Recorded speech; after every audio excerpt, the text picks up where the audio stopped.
मैंने ना रात को कुरान पाक में ना पढ़ा और अहादीस में भी पढ़ा। इसका बहुत सख्त अदाब है और बड़ी सख्त सजा है। आप बैतुल्ला से और उसके तवाफ से नहीं रोक सकते मुसलमानों को। और जाबिर हुक्मरान का लफ्ज इस्तेमाल किया गया कि जालिम हुक्मरान, एक हदीस के अंदर। सूरह अनफाल में भी मैं पढ़ रहा था, शायद आयत नंबर 34 की, वहां पे भी है। और दीगर सूरतों के अंदर भी ये तस्करा मौजूद है। तो अब ये कौन है जो इतना बड़ा रिस्क ले रहा है? मैं तो हैरान हो रहा हूँ। हज पे तो मैं चला ही जाऊंगा इंशाल्लाह, और हज तो मैं करूंगा इंशाल्लाह। ये तो मेरा ईमान है कि मेरा अल्लाह मुझे बुला रहा है और मैं चला जाऊंगा हज पे। अब ये इस तरह रोकने से, ये रुकावटें डालने से, बजाय इसके कि मुझे दुआएं दे के रुखसत करें, मेरे ख्याल में अपने लिए गुनाह कमा रहे हैं जो लोग भी कर रहे हैं। गलत बात है, नहीं करना चाहिए था। हम रात को गए थे एयरपोर्ट पे, वहां जाके पता चला जी कि आपका नाम पहले निकाल दिया गया था, फिर दोबारा डाल दिया गया, और संडे वाले दिन डाला गया। जो मेरे पास इंफॉर्मेशन है, ईसीएल में मेरा नाम संडे को डाला गया। अब आप सारे साथी हैं, क्या संडे को कोई कैबिनेट मीटिंग हुई या कोई कैबिनेट के एजेंडा के ऊपर मेरा नाम मौजूद था? तो ईसीएल में नाम डाल कैसे गया? वो तो डाल ही नहीं सकता कैबिनेट मीटिंग के बजाय। वो पहले निकाल दिया इन्होंने अदालती ऑर्डर पे, फिर उन्होंने दोबारा डाल दिया। एक्चुअली ये कंटेम्प्ट का केस बनता है। और उसके अलावा हमने एक फ्रेश भी एप्लीकेशन डाली है अदालत के अंदर, और हमारी कोशिश है कि आज ही सुनी जाए। और मैं कल नहीं जा पाया, तो मेरे पास I still have a chance.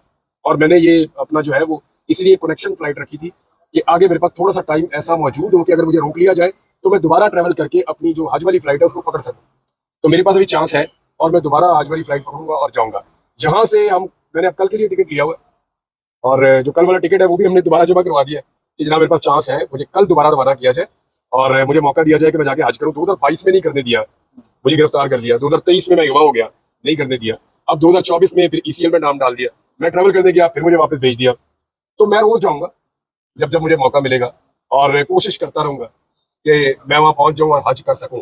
तो जो लोग रोक रहे हैं ना, वो सिर्फ कुरान पाक में पढ़े और हदीस में पढ़े कि इस रोकने का अजाब और गुनाह क्या है। इमरान रियाज साहब, बाहर जाकर सऊदी अरब जाकर आप ऐसा क्या कर सकते हैं या करेंगे जिसकी वजह से आपको नहीं अलाउ किया जा रहा है? मुझे नहीं समझ आ रही। ये तो मेरे अपने दिमाग में ये सवाल आते हैं जो आपके दिमाग में है। अब मुझे नहीं समझ आ, वो तो देखें जो जो अब जितनी भी आपकी ड्यूटीज है या आपके अरकान है, वो तो आपको पूरे करने हैं ना आज के मुनासिब। तो वो तो आपको पूरे करने हैं। इमरान रियाज साहब, क्या समझते हैं कि साफत जुर्म होगी आपको ये करने से? देखें, अब जो फरहाद के साथ हो रहा है या जो बाकी सहाफियों के साथ हो रहा है, आरिफ हमीद भट्टी साहब की अभी नौकरी चली गई, कुछ और सहाफियों के साथ भी प्रॉब्लम्स हो रहे हैं पाकिस्तान में, बहुत सारे सहाफियों के साथ। कभी कोई गिरफ्तार कर लिया जाता है, कभी किसी का मुकदमा दर्ज किया जाता है। सिंध में एक और सहाफियों को गोलियां लगी, नसरुल्लाह साहब जो है वो शहीद हो गए, एक और सहाफी क्या में शहीद हो गए। तो सहाफियों के लिए पाकिस्तान में हालात आसान नहीं है। वो हर गुजरते दिन के साथ मुश्किल होते जा रहे हैं, प्रेशर बढ़ता जा रहा है। और जो सोशल मीडिया के ऊपर सहाफत करते हैं लोग, उनके लिए और ज्यादा मुश्किल पैदा हो रही हैं। कुछ नए टैक्सेस कह रहे हैं, कुछ नई पाबंदियां कह रहे हैं, कुछ नए कवानीन कह रहे हैं। ये जो सारी चीजें हो रही हैं, ये एक्चुअली गला दबाने की कोशिश हो रही है उन आवाजों का, जो आवाजें वो बात नहीं कहती अपनी जबान से, जिस बात को एक्सपेक्ट किया जाता है, कहा जाता है कि ये बात आप करें और हमारी फेवर में बात करें। तो जो इस वक्त रियासत जिस हुकूमत के कंट्रोल में है, वो कुछ ना कुछ करके सहाफियों को कंट्रोल पूरी तरह से करने की कोशिश कर रही है।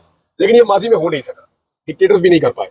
तो अब कैसे होगा ये मुझे समझ नहीं आ रहा। इमरान भाई, ये बताइएगा कि आप घर से निकले तो आपको कुछ शुकूक व शुबहात थे कि आपको रोका जाएगा, या सडन वहां पे जाके पता देखिए, चला? For me it's always 50-50। मेरे लिए तो हमेशा ऐसे ही रहता है कि 50-50 है हर काम में। घर से निकले, घर वापस आएंगे नहीं आएंगे, 50-50 है। किसी से मिलने जा रहा हूँ, उसको मिल पाऊंगा नहीं मिल पाऊंगा, 50-50 है। एयरपोर्ट जा रहा हूँ, मैं ट्रेवल कर पाऊंगा नहीं कर पाऊंगा, 50-50 है। क्योंकि जिन जिन हालात में हम जी रहे हैं ना, उसमें कोई भी चीज आप कंफर्म नहीं कर सकते। चीजों में श्योरिटी खत्म हो गई है। तो मेरे लिए तो 50-50 था। कल मुझे पूछ रहे थे सब लोग कि व्हाट डू यू थिंक। रात को हम बैठे हुए थे, खाना शाना खा रहे थे एयरपोर्ट जाने से पहले। तो मुझे पूछा सबने, मैंने कहा जी मेरे लिए तो ये ऐसे है कि 50-50 है। तो उन्होंने कहा फिर अगर आपको रोक लिया, तो मैंने कहा मैं सरप्राइज नहीं होऊंगा उसमें, क्योंकि इतनी सारी चीजें मैंने देखी हैं। तो वो मुझे अब वो उस तरह से सरप्राइजिंग एलिमेंट जो है वो अब नहीं है जैसे पहले होता था। सिस्टम से कोई गिला शिकवा? सिस्टम को ठीक करेंगे इंशाल्लाह, गिला क्या है, तो ठीक करेंगे। सर, सुप्रीम कोर्ट में आज मखसूस नशिस्तों से मुतालिक केस है, क्या समझते हैं सर? हारने वालों को नहीं मिलनी चाहिए। देखिए, उसूल एक तो फिक्स होना चाहिए। लोगों ने जिसके खिलाफ वोट दिया उसको तो नहीं मिलनी चाहिए ना सीट। मुझे मौलाना फजल रहमान साहब पे हैरत होती है। एक तरफ वो कह रहे हैं धांधली हुई है, हम हुकूमत को नहीं मानते, हम इस निजाम के खिलाफ लड़ेंगे। दूसरी तरफ वो मखसूस नशिस्तें जो किसी और जमात की जीती हुई है, वो इलेक्शन कमीशन ने दे दी, तो मौलाना फजल रहमान साहब ने भी ले ली। यानी ऐसे तो नहीं होता। या तो आप खड़े हो जाए, आप कहें कि ठीक है ये गलत चीज है, मैं इसको नहीं दे रहा। एक पॉलिटिकल पार्टी तो कहती वहां पे खड़ी होगी, हमारी बनती नहीं, हम क्यों ले लें। पीपल्स पार्टी कहती है हम डेमोक्रेसी के मानने वाले हैं, भाई हम हारे हैं जहां से, वहां की मखसूस नशिस्तें हम क्यों ले लें। ये एमएलएन कह देती। चले इन दोनों ने नहीं कहना था तो एमक्यूएम कह देती, उसकी तो वो जीती हुई भी बहुत मशकूक है। जब उसने भी नहीं कहा तो फजलुर रहमान साहब तो इनकलाब की बात कर रहे हैं ना, वो कह देते, उन्होंने भी नहीं कहा। मेरे ख्याल में अब जजेस को कह देना चाहिए, ये जो फुल कोर्ट बना है बड़ा फिशी है मामला। सीनियर 7 जजेस के बारे में राय आ रही थी पहले कि ये इस तरह बनना चाहिए लार्जर बेंच, लेकिन अब ये फुल कोर्ट बन गया है। 6 जजेस के खत के मामले पे भी एक डिमांड है कि फुल कोर्ट बनाया जाए, और बाकी इससे मिलते जुलते दीगर केसेस हैं उनमें भी डिमांड है कि फुल कोर्ट बनाया जाए। अब इस केस में बन गया है तो उम्मीद करते हैं बाकी में भी बने। अच्छा इमरान रियाज साहब, खान साहब जेल के अंदर से बार बार ये कह रहे हैं कि आप लोग एग्रेसिव रहे बजाय इसके कि डिफेंसिव आप रहे, तो इस तमाम तफसीलात में पीटीआई की लीडरशिप को कैसे देखते हैं? क्या वो जिम्मेदारियां निभा रही है जो कि निभानी चाहिए? लेकिन हर एक की अपनी कैपेसिटी है, जिसकी जितनी कैपेसिटी है वो उतना करने की कोशिश कर रहा है। कुछ लोग अपनी कैपेसिटी से आगे जाके काम करते हैं, कुछ अपनी कैपेसिटी से थोड़ा सा पीछे भी आ जाते हैं। लेकिन जो लोग इमरान खान अस्पताल में पीटीआई की लीडरशिप को कैसे देखते हैं? क्या वो जिम्मेदारियां निभा रही है जो कि निभानी चाहिए? लेकिन हर एक की अपनी कैपेसिटी है, जिसकी जितनी कैपेसिटी है वो उतना करने की कोशिश कर रहा है। कुछ लोग अपनी कैपेसिटी से आगे जाके काम करते हैं, कुछ अपनी कैपेसिटी से थोड़ा सा पीछे भी आ जाते हैं। लेकिन जो लोग इमरान खान को मिलते हैं वो ये कहते हैं उनमें तो बहुत एनर्जी है और वो हमें हवा भर के बेचने भर के जाके अपनी अग्रेसिव सियासत करो, क्योंकि जितनी बुरी इस वक्त गवर्नेंस की सूरत हाल है, अगर इसका अशरे अशील भी किसी गवर्नमेंट का होता तो अपोजिशन उसका जीना हराम कर देती। लोग जितने तंग हैं, जिस तरह के बिल आ रहे हैं लोगों को, जितनी महंगाई बढ़ गई है, जितनी बदमनी है, जितनी सूरत खराब है, गुर्बत है, बेरोजगारी है, ये जितनी चीजें खराब हुई है मईशत में, इसका इम्पैक्ट आम आदमी पे पड़ रहा है। कोई भी पॉलिटिकल पार्टी कभी भी ऐसा मौका जाया नहीं करती। मेरे ख्याल में इमरान खान साहब अपनी पार्टी को कह रहे हैं ये मौका जाया ना करो। और मैंने ये नोट किया कि ऐसा लगा कि पाकिस्तान तहरीक इंसाफ ने पिछले 2 सेशंस में शायद गवर्नमेंट को हेल्प किया कि आप चला लें, सेशन को चला लें। ये पॉलिसी तहरीक इंसाफ की पहले नहीं थी, तो ग्रेजुअली शायद वो अपने आप को सिस्टम का हिस्सा बना रहे हैं। अब कुछ नुक्ता नजर से आप देखें तो ठीक भी है, लेकिन दूसरी तरफ आप देखें तो इमरान खान साहब जो चाह रहे हैं ये उस तरह भी नहीं हो रहा। अच्छा, इमरान रियाज साहब ये बता दीजिएगा कि शेर अफजल मरवत साहब जो पहले यहाँ पे जलसे किया करते थे तो काफ़ी क्राउड इकट्ठा करते थे, अब वो यहाँ पे नहीं है बल्कि दुबई में थे गुज़श्ता रोज़ तक जो इतला थी, और अभी जलसों जुलूसों के लिए भी कहा गया है। आपको लगता है कि बाकी जो रहनुमा हैं वो उसी तरह से क्राउड इकट्ठा कर पाएंगे जलसे जुलूस के लिए या कि नहीं?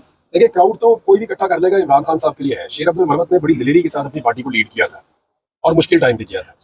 अभी उनके सितारे गर्दिश में, और उनको खुद पार्टी ने ही थोड़ा साइड पे किया हुआ है। उसकी रीजन है ना, स्पेशली जो एक सऊदी अरब वाला स्टेटमेंट था वो पाकिस्तान तहरीक इंसाफ को स्ट्रेटेजिकली सूट नहीं कर रहा था, उसमें उनको नुकसान हो रहा था।